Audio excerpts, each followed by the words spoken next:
Greetings, dear subscribers and casual listeners of my channel. Have you ever thought about what truly drives a person to embrace the path of darkness? What if evil is not born but shaped by pain, loss, and ambition? In today's video, you will uncover the tragic and chilling story of the boy who became Lord Voldemort. Tom Riddle, also known as the Dark Lord, he who must not be named, the very embodiment of terror in the wizarding world. He is the villain we all know, a ruthless sorcerer who stops at nothing to achieve his goals. But he wasn't always like this. Once, he was just a boy, one who learned, dreamed, and even had friends. At what point did he transform into the feared Dark Lord? Did the darkness take root in his childhood, or was it a decision he made as an adult? And what was the turning point that led him down this path? Let's unravel the mystery. Wrap yourself in your invisibility cloak and let's begin. The origins of Tom Riddle. Tom was born into a broken family. His mother, Merop Gaunt, was a pure blood witch, a direct descendant of Salazar Slytherin. His father, Tom Riddle Sr., was an ordinary muggle, but their love was built on deception. Merop used a love potion to make Tom Sr. fall for her. When she stopped using it, he abandoned her, leaving her pregnant and alone. Weak and destitute, Merop gave birth to her son in a muggle orphanage, where she died shortly after. And so from the very beginning, Tom Riddle's life was marked by loss, abandonment, and a deep sense of resentment. A troubled childhood. Growing up in the orphanage, Tom was different. Strange things happened around him. Objects moved, animals obeyed his silent commands, and those who crossed him suffered misfortunes. He didn't just have magic, he had control over it, long before he knew what it was. When Albus Dumbledore came to take him to Hogwarts at age 11, the young boy was not surprised. He already knew he was special, he just needed someone to confirm it. The Hogwarts years, a brilliant mind with a dark curiosity. Sorted into Slytherin, Tom quickly became the most gifted student of his generation. His intelligence, charm, and ambition won him followers, students who admired his power and his ability to manipulate others. But Hogwarts also gave him answers about his past. He discovered his connection to Salazar Slytherin and the existence of the Chamber of Secrets. He learned about Horcruxes, the forbidden magic that could grant him immortality. And in his 5th year, he committed his first murder, using the basilisk to kill Myrtle Warren, later known as Moaning Myrtle. By the time he left Hogwarts, Tom Riddle was no longer just a promising student. He had already begun his descent into darkness. The birth of Voldemort. After graduation, Tom sought a position at Hogwarts, but Dumbledore refused him. Rejected, he vanished from the public eye, traveling the world in search of the darkest magic. He delved into forbidden knowledge, seeking ways to cheat death. When he returned, he was no longer Tom Riddle.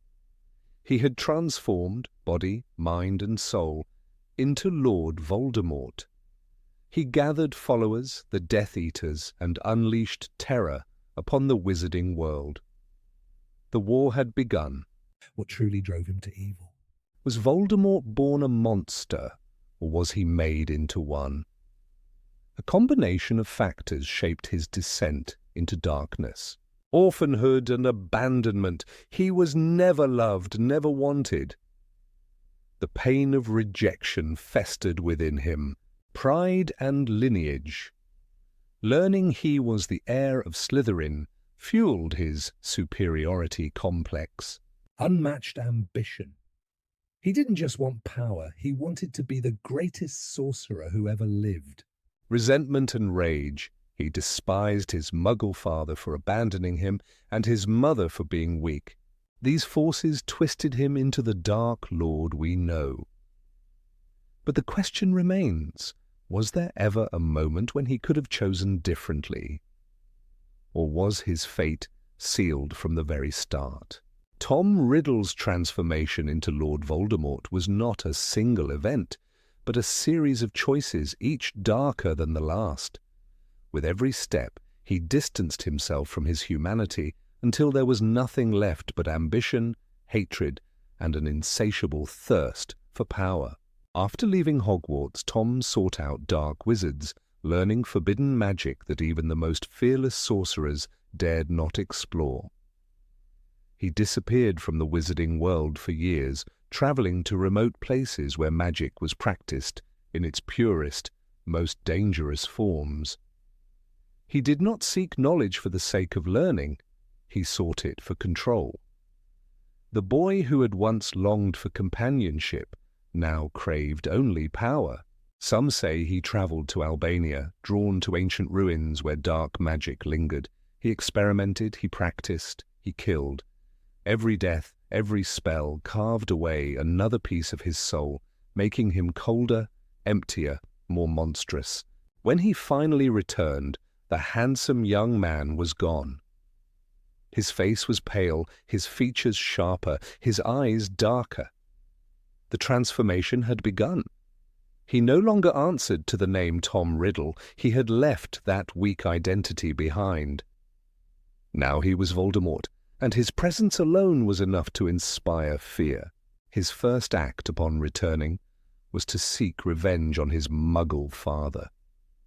The man who had abandoned his mother, who had rejected him, who had tainted his bloodline. Tom Riddle Sr. had moved on, unaware that the son he had never wanted had grown into a monster. Voldemort did not just kill him, he wiped out the entire Riddle family. But murder was not enough. He used their deaths to create his first Horcrux, splitting his soul and sealing a fragment of it into the heirloom of his ancestors, Marvolo Gaunt's ring. It was a momentous step. He had defied death. He was no longer entirely human. Yet one Horcrux was not enough. He wanted true immortality. The more pieces he split his soul into, the harder he would be to destroy. One Horcrux became 2, then 3. Each time he killed, he severed another piece of himself, locking them away in objects of significance, the diary, Hufflepuff's cup, Ravenclaw's diadem. He would not rest until he had created the ultimate defense against death itself. With each Horcrux, his appearance grew less human. His features became more serpentine, his eyes red, his skin sickly and stretched. But he did not care. Love, friendship, even the basic joys of life, none of these held meaning for him. Only power mattered. As he gained followers, he created the Death Eaters, a group of wizards who believed in his vision. They were drawn to his power, his intelligence, his ruthlessness. He promised them a new world, one where muggles and those of impure blood would be cast aside, and magic would reign supreme.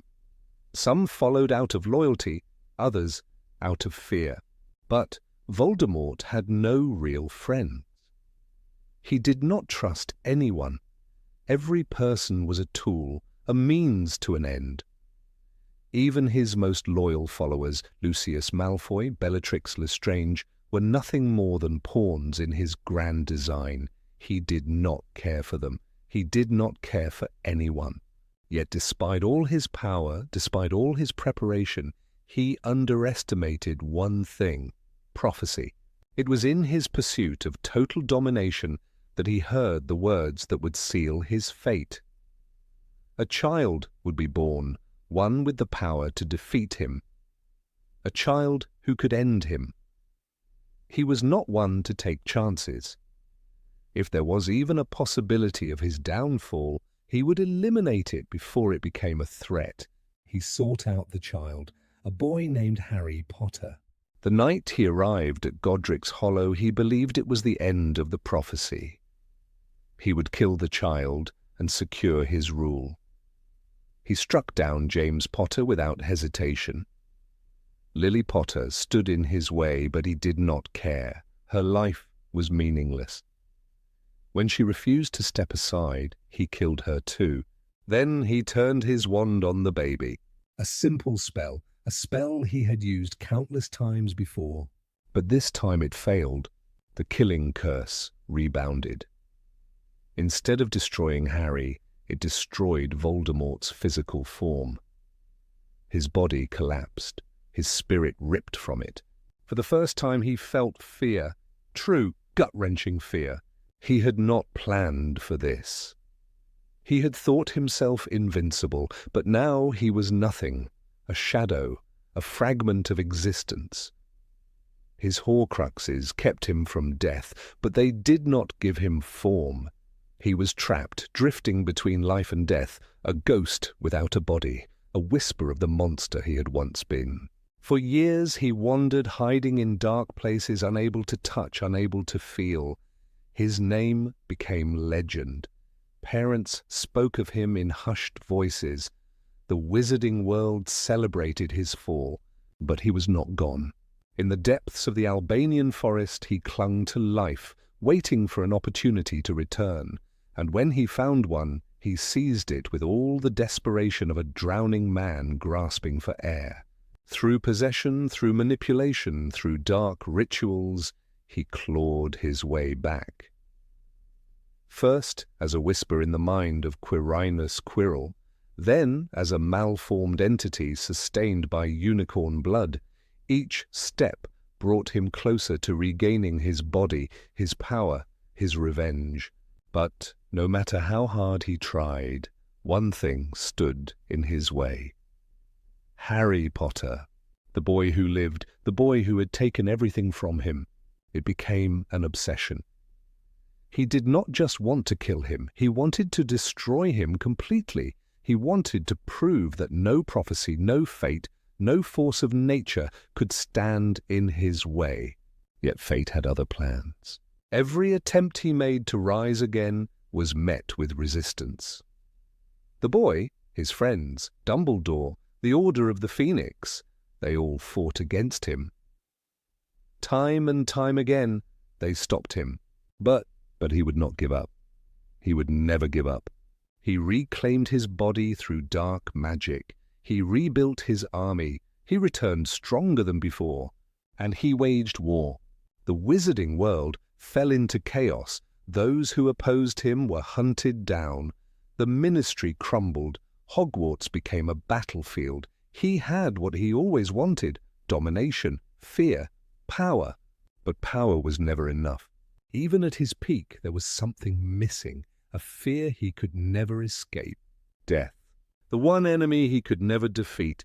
And in the end, it was his own arrogance that led to his downfall, his refusal to believe that he could be beaten, his inability to understand love, sacrifice, or the strength of those who fought for something greater than themselves. He stood in the ruins of Hogwarts, face to face with the boy who had haunted him for years. And in one final moment, as the Elder Wand refused to obey him, as his own spell turned against him once again, he realized the truth. He had lost, not just the battle, not just his life. He had lost everything. The name Tom Riddle was long gone, and now Lord Voldemort would fade into nothingness as well. For in the end, he was not a god, he was not immortal.